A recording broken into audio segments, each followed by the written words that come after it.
This weekend, Virginia International Raceway and the Sports Car Club of America combined to form a mecca for lovers of sports car racing. Almost 500 drivers in over 20 classes will do battle in a race for the gold. Since 1964, SCCA has been crowning national champions at its annual runoffs, the peak of the Summit Racing Equipment SCCA road racing program. For the second straight year, welcome to the track that Paul Newman once called Heaven on Earth, for the historic 60th annual SCCA Runoffs.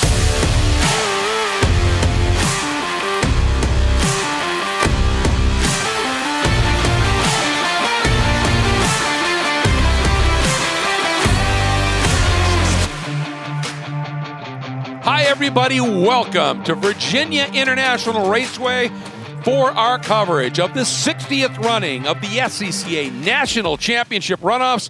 Our coverage being presented by Mazda. Look here at the gorgeous villas, which are indeed rentable if you want to come and just spend a weekend enjoying this section of track, in particular the glorious uphill S's here at this fabulous venue. I'm Greg Creamer, joined by Larry McLeod, and Hayward Wagner is down in the pits and is covering all the action for us down there. We've got a nice turnout of fans here ready to watch some racing as we do the Run for the Gold in T1 or Touring 1.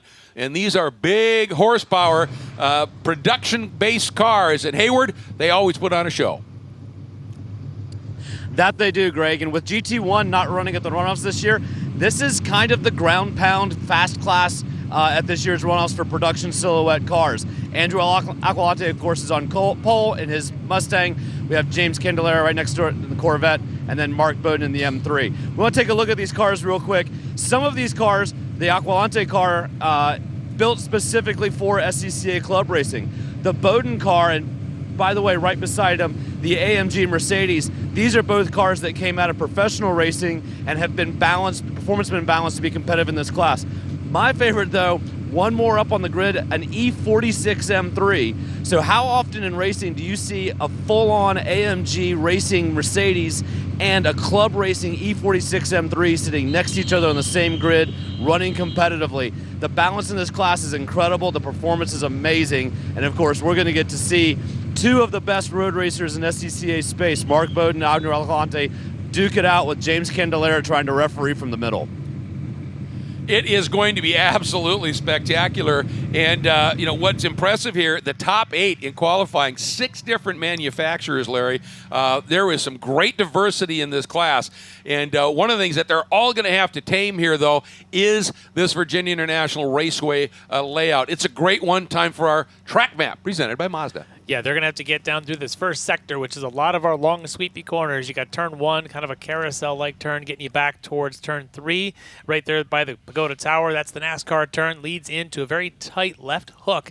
That leads to a very transitional section of the track, the 5-6 of the lower S's, or the snake, down a short chute, under the bridge, you can see in the background there, through the uphill climbing S's. And I'll tell you, nothing better than sitting in this view of watching Andrew Aquilante throw a Mustang up those S's. It's going to be pretty spectacular. He loves the curbs. He does. Get to South Bend, turn 10, very treacherous, very fast, and then to this corner you can see on the camera shot, which is your Oak Tree Bend, and down that long Madison Avenue straight. They'll climb the hill to the top of the roller coaster at turn 14. It's under braking. It's a great passing zone, but then it's single file down that hill and around Hog Pen to the front straight. And this is a look at Hog Pen, and if you get it right, you launch onto that straight with good compression.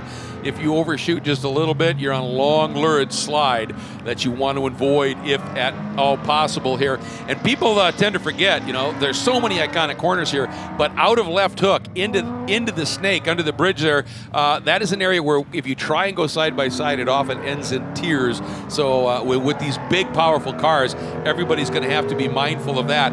Let's take a look here at our starting lineup. Starting in the 12th spot, the number 88, Robert Corzin out of Fredericksburg, Virginia, Washington, D.C. region in the Mustang. Starting 11th, the number 42 of Paulo Salvatore out of San Antonio, Texas for Houston region in the Tory Racing Ford Mustang. Starting in the 10th spot, one of the rookies here, the 07 of Dustin Cornell out of Powhatan, Virginia. And I love it for his sponsor. It just says me. And his Ford Mustang GT. Starting in the 9th spot, another rookie, the 48, Brian Goodman out of Fairfield, Connecticut, the High Speed Motorsports BMW. Starting in the 8th spot, making his 39th runoff start, the 0 of Scotty White out of Auburn, Washington. in the Night Transport Goodyear Dodge Viper. Starting in the 7th spot, another rookie, the number 60 of Thad Berger out of Redmond, Washington, in a Porsche Cayman. Starting in the 6th spot, making her 2nd runoff start, is Ann Doherty in the number 4 out of Daniel Island, South Carolina, in a Porsche Cayman. Starting in the 5th spot, making his 6th runoff start, the number 23 Hugh Stewart out of Milford, Connecticut, the New England region, and the high-speed motorsports racing BMW. Starting in the 4th spot is the number 44 of Tony Ave, and the amazing thing to me is he came into the runoffs yesterday. Before the day started, he had 11 runoff starts. After yesterday finished, he's now going to be making today his 15th runoff start. The guy is apparently just an absolute Iron Man here. Tony Ave out of Maiden, North Carolina, the number 44, and that is a Mercedes-Benz. That's at AMG. He's driving a little bit. He's driving prototype car. It's just amazing what he's doing here. Starting 3rd, one of the most experienced drivers here at the runoffs, making his 39th runoff start, the number 46, Mark Boden out of Winnetka, Illinois, a 4-time gold medalist, as is Ave, by the way, the Fall Line Motorsports BMW. Then our front row on the outside is the number 134, making his 5th start, James Candelaria out of Boca Raton, Florida, the Candelaria Racing Products Corvette. And on the pole, the number 33 of Andrew Aquilante, Chester Springs, Pennsylvania, Philly region, the Phoenix Performance Hoosier and Hawk 2014 Ford Mustang. Now, here's the thing. That was Andrew's 21st Tire Rack Pole Award. Yeah. He has 13 golds. In this field combined, we have 21 gold medals in this field. This is going to be something. And for Candelaria, he can win the super sweep. The hardest thing to do, all he has to do is beat our pole sitter. He's got to beat Aquilante. He's got to beat Ave, and Mark Boden as well. Yeah. And he's in the mix of them. This is going to be very compelling. Here we go, 15 laps about to unfold, one of the fastest classes here at the runoffs. Touring 1 and bringing him to the line, Aquilante in that black with the yellow striping, that Phoenix Performance Mustang. Watching for it, we're green! T1, the run for the gold is underway, and Aquilante getting a nice jump. Candelaria has got to be a little bit careful here because Mark Boden's so experienced. He's going to try and get down the inside. Candelaria having none of it, shutting the door. Ave trying to tightrope around the outside, and don't think he's going to be able to get that done. So right now, kind of looks like everybody is just sort of settled in for the most part up front in their quality positions. Yeah, Aquilante, always a fantastically lightning quick starter. And when he goes out qualifying, he typically qualifies on his first flyer. But look at the back. To the left hook and a surprise dive move there by the number 4. That was a super aggressive move by Ann Doherty. I don't know that she actually made it work, but boy, she's up on the wheel right off. She is, and as they call that, sort of the rotten banana paint scheme that she's got on that car. Yeah, great. She was excited to get out here this morning and showing it right there on the opening lap. And here we go, first time up through these climbing S's. And a bit of a wide move there by the 42. That got him well offline. That's Paolo Salvatore, who actually got a great start. He started back in 11th, and I think he's up to about 9th. So good start, and you can see he too is up on the wheel, pushing really hard early. Yeah, he is, and he's in that other battle with the Mustang there right behind him. So a good little scrap already going on. But look at the front. Now you got Boden making a move. Aquilante is starting to pull ahead, but Boden now wants to get around Candelaria. Yeah, well, Boden obviously would like to add to his tally in Candelaria. He was 3rd in this class in 2020 at Road America, and obviously he's well motivated to get to the front here, but now Boden's going to make that a little bit more difficult. And obviously there was urgency from Boden because he could see Aquilante starting to get away. Yeah, and he's very familiar with Aquilante. These two foes have quite a rivalry over the last decade or so, whether it's here in T1 or whether it's in GT2. These guys always seem to find each other. Hayward alluded to it. The Candelaria's got to play the referee. Well, right now, Candelaria, all he can do is sit on the outside and watch. He's going to have to make that move with the horsepower of the Corvette. Is he going to try? Well, he's looking to the inside, but I don't think he's close enough. And Boden going to come across and close that door up just a little bit. And for Ave, obviously that AMG Mercedes, it's a really trick car, but it is very much of a more production-based car. It's a GT4 car. Yep. That's production-based. That's designed for the SRO GT4 category. but there are some regulations that you have to running one of those cars, and a lot of these other cars that's a little bit freer in terms of what you can do. They do. It does look like they let him run on the Hoosier tires, though. They Not did. as Nice. tire that he would have been in his pro series, but yeah. So at least he does get back. Right now he's under pressure from Hugh Stewart, who was on the podium here, I think, back in 2019 in this class. And look at Stewart. Hey, we're just talking about it. You've got a Club Racing E46 chasing down a GT4 Exactly. AMG. The noises between these two have just got to be fabulous. But yeah, Hugh. I talked to Hugh. He was happy this race was going to be dry after the rain they had at 19 and the rain that we had last year. Everybody's like, oh, dry, let's drive. Hugh was one saying, if it's wet, I'm just going to pack up and go home. But he's, I'm sure, excited. Look at him already. Something popped off. I think it was the right mirror from Ave's car. I think the mirror may have just popped out. But yeah, and Hugh Stewart here, he was third here in that wet in 19, but he has unfinished business here because last year he qualified 5th. Yeah. And ended up not even able to start the race. Yes. So he is obviously looking for a bit of redemption. Yes, he is. And how about, here I was talking about the 42 of Salvatore. Started 12th. Started in the 11th spot and up into 8th already. He really got a great start, demoting Cornell, Berger, and Goodman at this stage. And the 07, Dustin Cornell, not going quietly though, and he is glommed on to the back of Salvatore right now. And then that Porsche, Thad Berger, just laying back a little bit here, and that's Berger occupying the last spot in the top 10 right now. Yeah, Berger, one of the rookies in the field. Happy to be out here running, but he's got a great view of the Salvatore and Cornell Mustangs doing their thing. But look at this, Boden is staying close with Aquilante. In fact, for a moment there, yeah, in fact, it's a new track record because these guys have all had wet races the last couple of years. So yeah, it's a new track record belonging to Mark Boden right now, which shows you how much Boden wants this early. Aquilante, legendary early starter, fast starter. Mark's not going to let him get away. No, that's why the urgency to get around Candelaria. Boden felt he had some speed. And now we're starting to see Aquilante, especially that first curve up into the climbing S's. Now he's starting to eat that curve big time, and it sure is spectacular.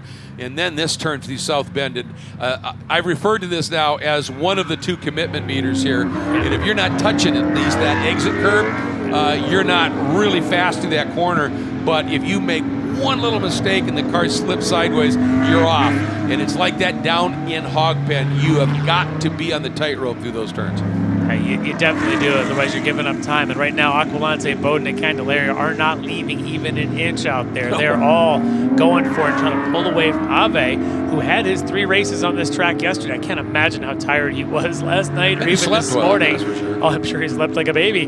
But he has to get right back up again and get back into the race car, which I would almost suspect might be the easiest of the cars. He drove a GT2 car yesterday, a GT3 car, and then, of course, the prototype in P2. So getting into this GT4, a neck stretcher, that is. Yeah, GT4 might just be like driving the limousine around. I mean, compared to those things, but yet it's a beautifully fast GT4 AMG. Yep, absolutely. And the interesting thing is, oh, look at this, is the little run there by Dustin Cornell, and ooh, a big slide and a quick spin by the number 60. That's Thad Berger, who was sitting in that 10th spot. That was close. Goodman able to sneak through. Great piece of awareness by him here, so that should put Goodman now up into that top 10. Yeah, tough for Thad, but able to continue. That's a good thing. His teammates, Ann Doherty, she's up into 6th right now, having a pretty good run early in this race. Yeah, personal best on the last lap at a 1:58.3. And the big move here as Cornell dives underneath Paulo Salvatore, and he got that done at the exit of turn 3. Yeah, maybe a little bit of weaving going on between 3 and 4. One of those, you get to make one move and then get back to the line. And then he gets really aggressive at turn in there for turn 5 and 5A.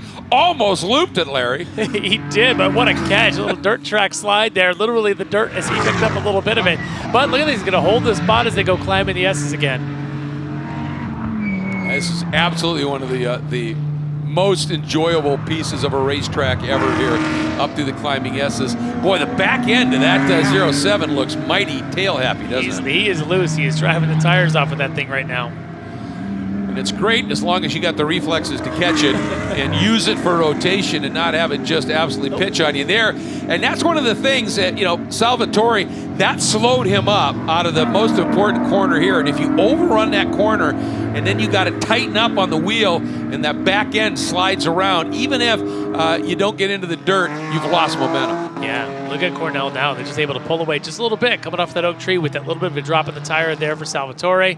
Now Paolo's got to settle back in. He's watched Dustin go around him. He's watched him even grab a little dirt down there in the snake. And now Paolo's got to figure out where he can go, but I think he's starting to settle in. And Paolo Salvatore, as you see there, is our Hawk Performance Breakthrough winner. And that's an award from Hawk Performance that's presented on Wednesday of the middle of our 3 qualifying days. And what it is whoever makes the biggest leap, the biggest time improvement from Tuesday to Wednesday qualifying gets that award. And it's a handy little sum and some nice bits and pieces from the folks at Hawk Break. And Boden right now, Aquilante responded after Boden had trimmed that margin down to about a second. It went up again, but Boden has it down again, and he just set the fastest first sector of the race thus far. So Boden is not going quietly. Look at Aquilante up over that curb. I love it. Boden's qualifying time that he set on Tuesday was a 55.9. Boden and Aquilante are turning 55.6s right now, so they are already under their qualifying times, well, at least under Boden's qualifying time. Andrew qualified at 54.5. They are pushing so hard at this early stage.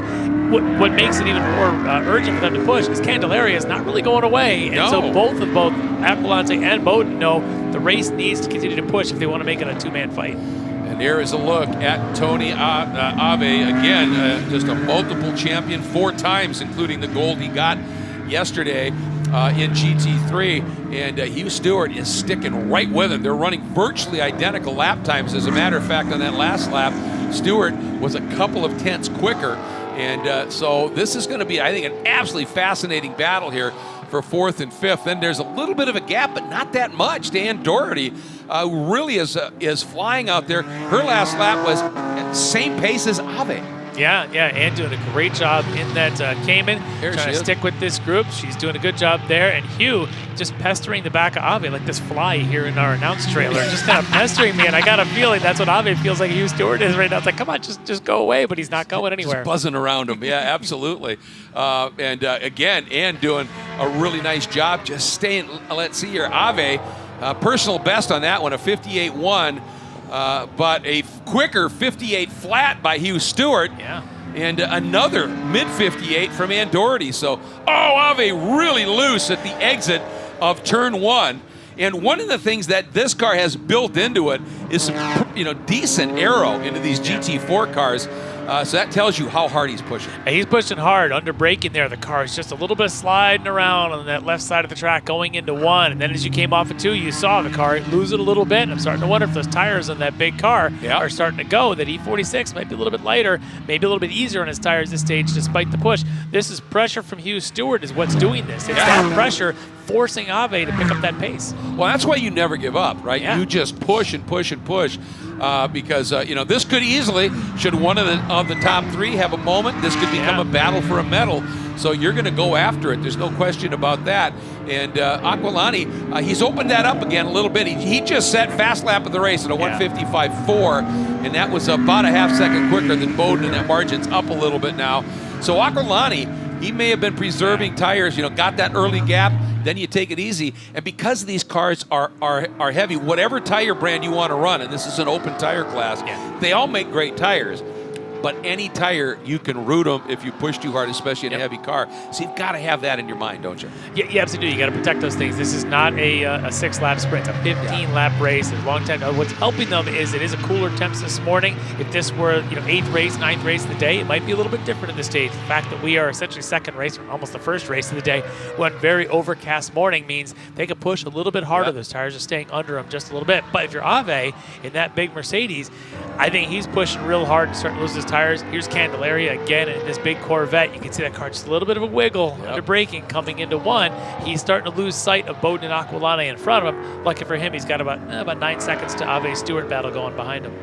Yeah, and Candelaria, doing everything he can right now, but just not quite able to match their pace, but pushing really hard. And, the thing that, sometimes people don't necessarily think about, because we talk about wear on tires, naturally your first thought is, well, you're loading them so much in the corners, right? But when you've got a car, especially that it runs at the weight of a T1 car, you've got to accelerate that weight and brake as well. And that also takes a toll on tires. Yep. It absolutely does. And we can see here in this battle for 8th right now, Paolo Salvatore back on the back and Dustin Cornell. Lots of great racing yet to come here in the run for the gold in T1.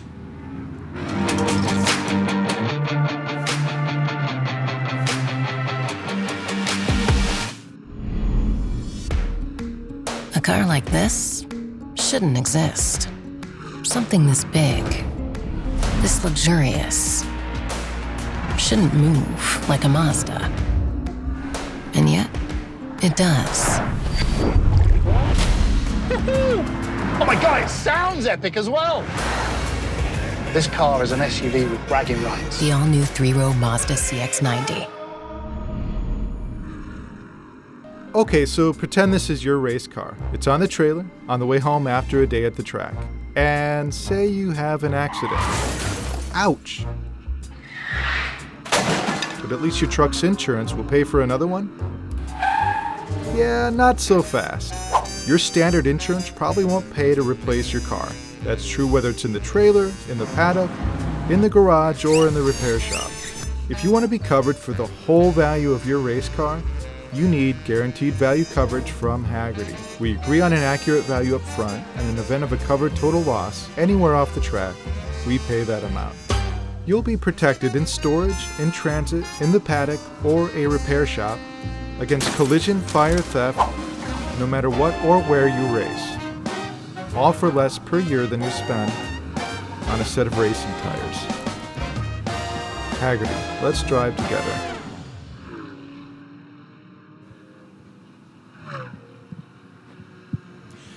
Welcome back to the run for the gold in Touring 1. And while we were in break, a lady named Ann Doherty in that beautiful yellow number 4 came in, just uncorked a personal best, backed it up with another lap right in that same window. She is flying, and she has almost glommed onto the back. This is going to be a 3-car scrap for 4th, 5th, and 6th in short order. Oh, she has continued to pick up the pace here. I'm told she's a pretty excitable person out there, and I think she's probably in that car just gripping that wheel and kind of yelling. I'm sure there's all kinds of animation going on because she is flying. She's been faster than Hugh Stewart and BMW and faster than Ave, both in front of her. She's had higher trap speeds, so she's got an advantage. If she can get up under the back of them, maybe she could even start making passes.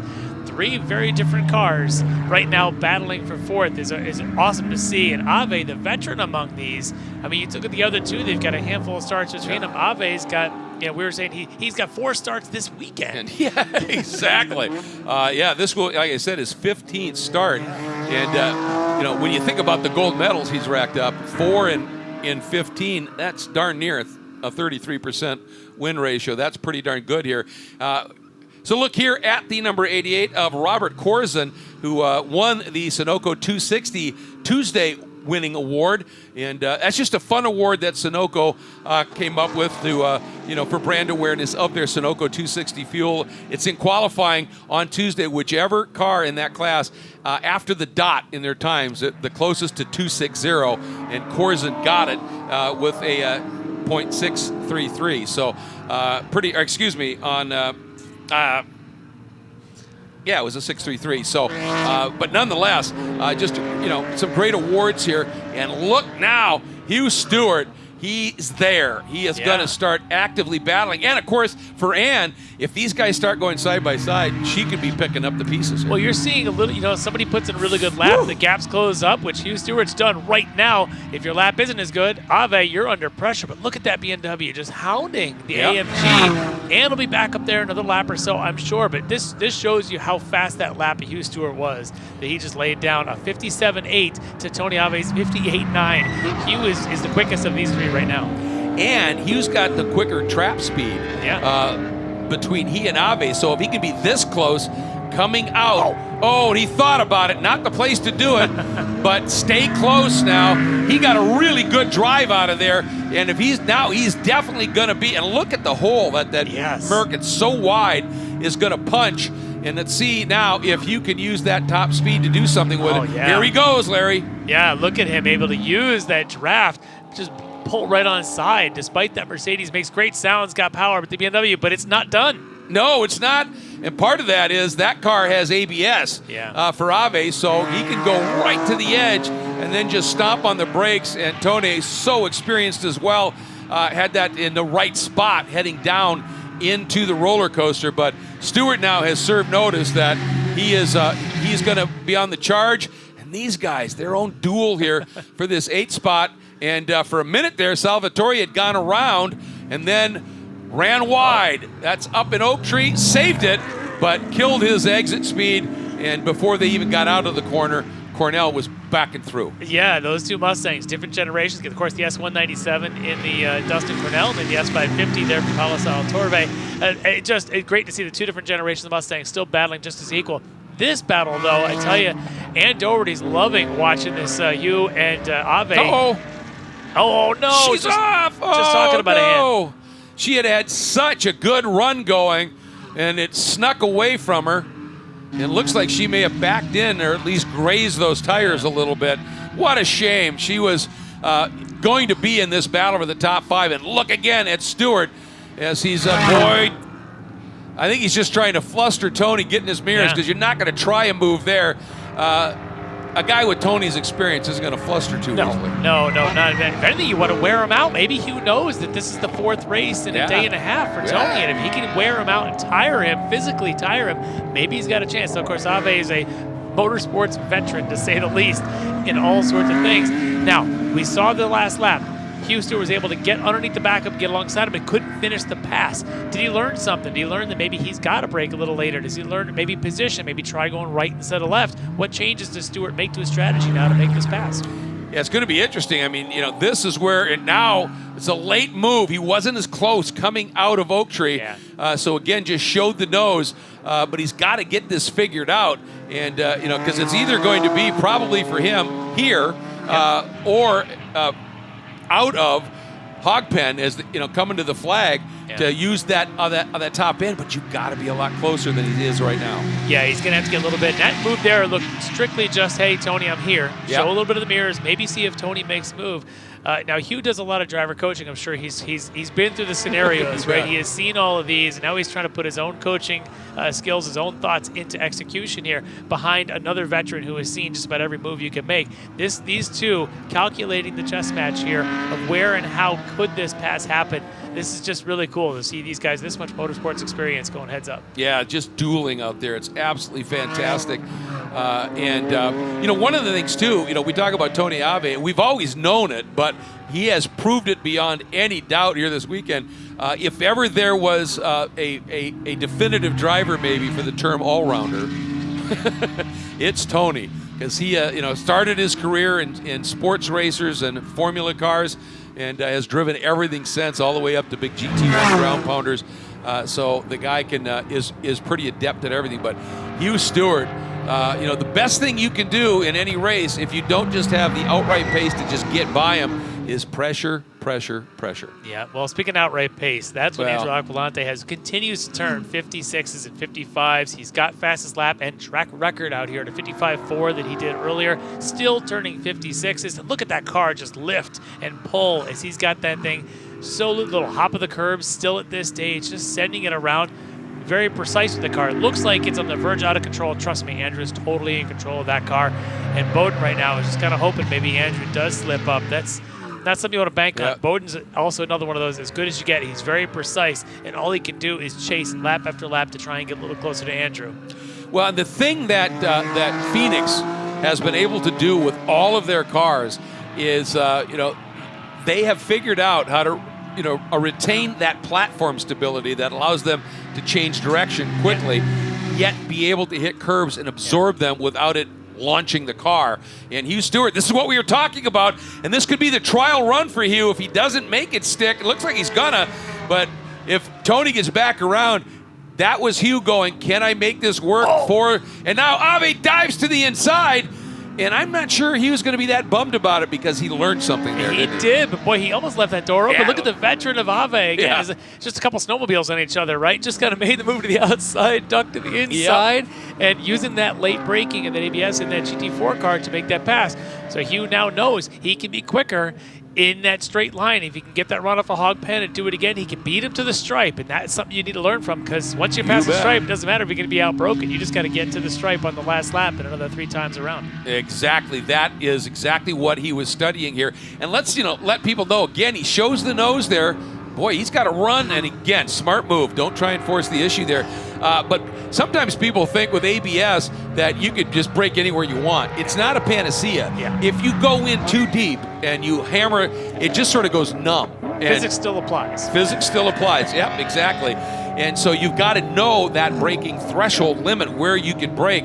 But if you get it right, you just stomp on the pedal all the way to the apex. And that's why they call it a driver aid. It's the confidence of knowing that as long as I hit that point, the car is going to stop. If you're in a non-ABS, you've got to modulate. There's a lot more driver effort involved. Yep. But look at Hugh now. Again, he's got the straight line speed in these spots. Just got to find a way to stay in front of him. And that move we just saw in the front straight, like you said, might have been the test.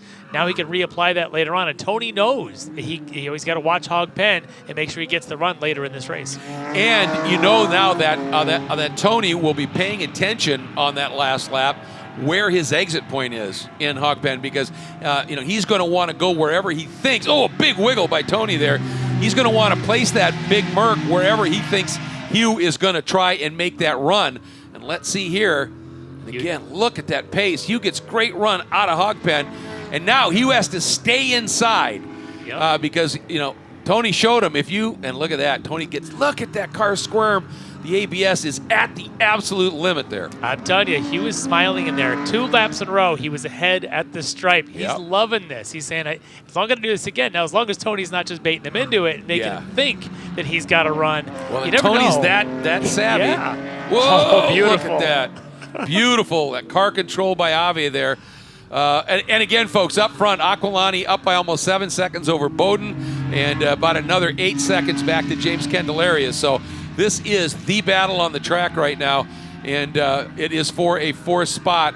And these 2 wonderfully talented drivers going after it. Look at Stewart just staying there. He's liking what he's experiencing. And Ave, that run at the exit, he could be going, all right, yeah, you got it, buddy. I can't do anything with you. And then when it comes time, covers it perfectly. That door may not be open on the last lap. You bet. And right now, Tony, we don't know. We've been talking about the weight of that car and the tires. He may be driving just fast enough to stay in front. There may be a little bit left there that he can unleash in those last 2 laps if he's preserved those tires. But this time Stewart gets a really good run earlier and looks there into 14 and goes, that's not my place. Yep. Let's see. So 2 times in a row, Stewart's had the nose ahead at the starter stand. Look at that. Even turn entry a little bit for Stewart, saying, all right, come on, Tony, let's go. Can he do it 3 laps in a row, be ahead at the starter stand? Well, this is it.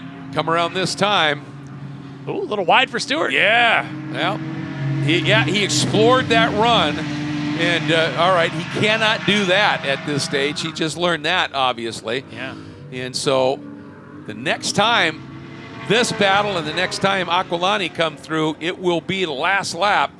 So this time Stewart just tucked in behind. And one of the things both of these guys, they are on the wheel and watching him through some of these corners, just the hand movements, the catches, they're constantly making those adjustments here. So where Ave had a beautiful slide, a little bit more reserved this time. Yeah, I think both of them are kind of like resting up for that last lap. This lap is probably going to be, I don't want to say boring, because nothing is boring when you're watching these 2, but they're both going to kind of settle for a second, get the car back into the right temp, the right conditions, and make the push last lap. Ave's going to have to kind of go a little harder in a couple spots. Hugh's going to do all the pressure, keep filling the mirrors as he's doing here. Continue to fill the mirrors and make Tony watch behind him and lose his track in front. And Hugh's hoping to have the opportunity. It may come down to Hog Pen, on 1.5 more times around. Here we go down into South Bend, turn 10. Wiggle there from Ave, drops the right side tires. right at the apex. You can see that car have a little bit of a moment. Ave, great car control, saved it. Again, a slide as he turns in. Ave, I think he's on the limit now. He might be, and I tell you, Hugh saw all of that and knows. Hugh's got to know. I wonder if he's getting tired. Is this that exhaustion point that he was waiting on from Ave? Yeah, the grin gets a little wider when you see the guy in front of you having that happen. And here we go. Got a great run this time, and he's going to lead down into 14. And it almost looked like he wanted to give it back here. He does. He does not want to lead here. And Ave, this is a fascinating study here as they come down the hill. And I think Stewart just gave that back. Is this a Formula V race or a T1 race? Nobody wants to lead starting the last lap. This is just crazy here. Out of hog pen. And this time Stewart, is he gonna do it again? Moves and Ave covers that time. Yep. And here we are, final lap. This is the one. Again, Aquilante comes through 10 seconds in hand now over Boden, and another 12 now back to Candelaria. So our podium is gone up the road. But this battle for fourth, and still the battle for seventh, Cornell and Salvatore swapping positions every lap as well. But this is the one for fourth, and it is awesome. And once again, as Hayward said right off the top, where else are you going to see these two types of vehicles door to door in a stunningly exciting race? Well, Hugh decided there at the top of roller coaster to put all his eggs in one basket. He said, okay, it's going to be last lap to not take it. He clearly was backing off, at least being very gentlemanly to make sure Ave had the inside line without blocking him. But he may have realized he may have very high confidence he can do this thing on the last lap. Let's see if Ave's been playing games with him and making him think that he can do it on the last lap. As this is it. One more time off Oak Tree, and let's see what happens down the back straight for Hugh Stewart. Yeah, right here, Hugh has to roll some good speed. Oh, and he got it sideways. But looked like that rotation may have worked. He's pretty close. He needs to be close here. Meanwhile, unbelievable run once again for Andrew Aquilante. 14th gold medal at the runoffs from his 21st pole. Here comes Mark Boden, and he will be getting a 20th medal here at the runoffs with another second place finish. And here comes James Candelaria, who will get a second bronze medal after earning one in this class in 2020 at Road America. So our podium is complete. Here we go. I don't think he's close enough. I think Ave had that speed and did what he needed to do. He was right on the edge, dropped the tire, but he's got momentum. Here we go. Here comes the move. Stewart not close enough, and Ave hangs on for fourth, and Stewart ends up in fifth. And look at this duel. These guys are still at it here. What an incredible run. They've literally, every lap for the last 5 laps, every time they come by, it's somebody else in the lead. And Cornell right now has about 4 or 5 car lengths. That might be enough. Let's see if these guys keep racing on the cooldown lap, because this has been so much fun, I'm sure, to be a part of this from the green flag all the way to the end. These two Mustangs have just had an absolute ball out there. And you know what? Yes, this is the battle for 7th, but they are going to get out of the car, and the grins as Cornell nails it are going to be ear to ear because it was such a great scrap. And yeah, you want to be up on the podium, but you know, you just had a great race at the runoffs. Yeah. You're going to be loving every minute of it. And Andrew Aquilante just continue. I mean, he is one of the all-time winningest drivers in SCCA runoffs competition. Yeah, his 14th gold medal and his 28th start. That's a 50-50 ratio right there. And there's been some days where he's had some bad luck. He is top-notch, one of the best. But Mark Boden, another one. You mentioned, what is he at? His 20th medal for Boden. His 20th podium, I think, in there to go with the 4 championships he had in the past. His 8th second place. He is just always there. But the rivalry of Boden and Aquilante continues to deliver every single year. Andrew, though, he's always tough to beat. He's tough. He's just tough, you know. On occasion, when he dabbles in pro racing, he's right up at the front there. I mean, he and Mark, those guys, Ave, Stewart, they're all that level stuff. Here you are, your top 10 here in T1. Aquilante, Boden, and Candelaria, the medals. Ave and Stewart, one of the best races we've seen for a while here. Scotty White and Dustin Cornell holding on in that great battle with Paulo Salvatore, and Thad Berger in the 9th spot, and Robert Corzin rounding out your top 10. So, and the coulda, woulda, shoulda, and Doherty. Yeah, you gotta because she feel for was her. so fast. She was right there in that battle with Ave and Stewart for so long, and just had that one little tire drop, and unfortunately her race ended early. But yeah, she was fun to watch. She absolutely was. And here he comes, and just remarkably, for the 14th time, pulls in as your gold medalist at the SCCA Runoffs, and backing it up from that 21st pole. The guy is just simply remarkable, and Hayward Wagner is down there ready to have a chat as soon as Andrew looks like he's going to get that helmet off. And but look at all the stickers on the side of that helmet. A lot of success for this guy, not just over the years, but already this year as well in other categories. So there he is. The helmet comes off, and let's get down to Hayward Wagner. We're getting Andrew some water. We're going to give him a medal. We're going to give him a hat.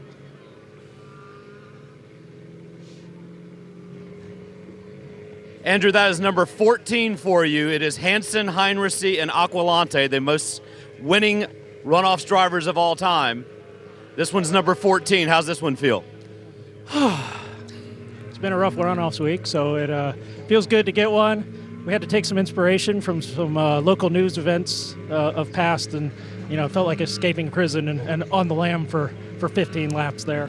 But that was good. That was good. I was a little worried early on. Car wasn't quite up to what I thought it should be, and Mark was hanging in close. And then about lap 5, it came in, and I'm like, okay, let's go. And he started dropping back, and we just started clicking off the laps, trying to be consistent.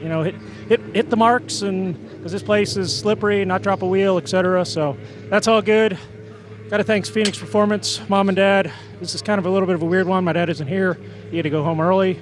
So it's kind of a little weird not having him here. All the guys, I can't name them because I'm going to forget one. Hawk Brakes, Hoosier Tires, Penske Shocks, Mobil One Oil, Ron Davis Radiators. Let's see, Ford Performance for building an awesome car, Mobil One. I think that's it. When the car came in just a minute ago, it did not have a clean sound to it. Is there anything going on with it in the last couple of laps? No, it was. I mean, it may not start here because it gets cranky, but no, it was good. I ran like a 56.0 on the second to last lap. I'm like, wow, I didn't feel like I was trying that hard. So I don't know if that was a track coming in or what, but no, this thing just makes all sorts of rattles and noises at the end of a race. Well, obviously you enjoy this car, you enjoy this event. Congratulations. Enjoy the victory lap. Thank you. It's interesting we're talking about it being his 14th gold. This is a 2014 car, so It has seen its share of laps around here. Yeah. And to see him get a little bit choked up, saying his dad had to leave early. His dad's back was really bugging him. Joe Aquilante, sort of the foundation of that Phoenix team. Hopefully Joe's back's feeling better. All right, let's get back down to Hayward for the rest of our podium. Mark, I know that you're collecting these silver medals at a rate that you're not really appreciating, but are you enjoying this one? The fact that I'm still competing at a high level, I'm loving it. I love being here at the runoffs, SCCA, the whole family, all that. You always know you did a good job when you come in P2 to Andrew. And the Phoenix boys, they've always got it together. And, I thought it was a good race. James, it looked like he missed a shift, and I was able to get by. And then it felt like I was going, but that Mustang puts power down so well. It's fun to race with them. Probably the best race on the track, a little bit behind you, was Tony in one of your cars, the AMG car, running against an E46 M3. What does it say about Touring One when you've got an X-Pro AMG car and an E46 M3 duking it out? Well, I have an AMG, and it's a 2018, and I have a 2006 BMW. Which one's here? Hopefully this year they get the POP worked out where the GT4 cars, so we can get some new blood and some new cars in that are fun for the track and modernize things a bit. It'd be a lot of fun. I look forward to maybe next year running the AMG. Well, congratulations on the what color is that? Silver. And we're going to talk to James real quick. James, a bronze for you. How's this one feeling? Unfortunately, I hate to say a little disappointing, but it is, because I thought me and Mark would have had a great race if I didn't miss that shift. But you know what? It brings me a lot of pleasure to be able to run with the top dogs in T1. I mean, Mark and Andrew are perennial winners of this event. So just being up here with them is an honor.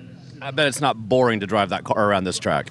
Never. The car is super lively. Tires didn't come in real early, and I almost paid for it, but we gathered it back up, and here talking to you like I said I would at the front. Congratulations on the bronze. Thank you, sir.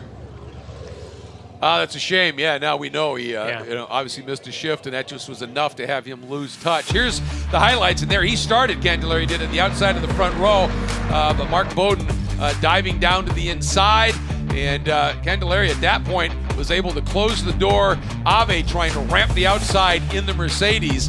And here we come now up into this sequence of corners. You can see Andority already on the move in that Porsche. And really great run here. And then the wars started. And this is where Boden was able to finally get through. Yeah, he was able to get that and start setting the sights on Andrew. Andrew today was just a little bit too fast. But this battle was just as good as the Ave and Hugh Stewart battle. These two Mustangs just really scrapping. Look at that. He knew. I mean, that's what they were doing because they absolutely knew. Then this moment is Salvatore dropped the tires, and that allowed Dustin Cornell to jump back through. And then this battle, absolutely fierce. And Ave, that late move after Stewart, out-dragged him down the front straight. Yep. And then baiting him into it and into it and into it to try and make the pass wasn't there. But Aquilante just classed the field today, just running qualifying laps for 15 times around. Yeah, I mean, just remarkable what he's able to do, his consistent speed. It just pays.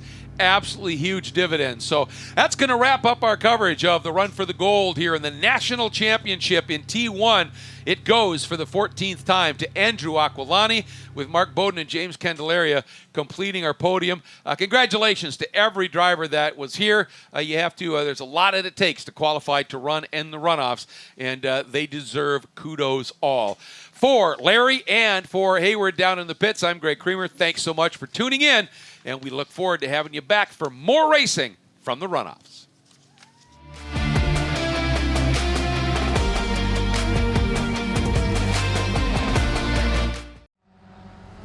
Mazda's been very supportive of racers within the SCCA and all the other grassroots organizations for many, many years. Really, their support for racing and our type of racing is unmatched from any other manufacturer. They've been a great partner for many, many years. Mazda, hands down, is the best company to work with for sports car racing. Factory support is second to none. It just feels right. You feel connected.